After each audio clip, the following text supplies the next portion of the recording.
Hey friends, if you wish to change default sign-in options on Windows 11, or better saying the option because it's usually just one, then please watch this video. I will guide you through the process.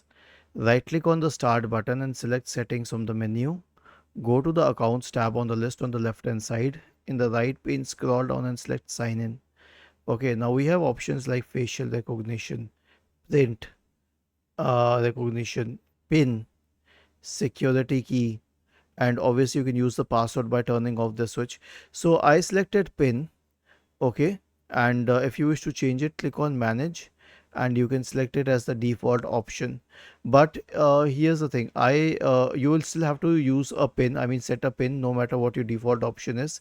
And if the default option doesn't work, then you will be shifted to pin for uh, logging into your system, unless you do away with the whole setup. And then, I mean, like, if you switch it off, in that case you can simply log in using your password. But considering that Windows Hello makes your life way more comfortable, I will suggest turning the switch on and using some of these methods. Was this helpful?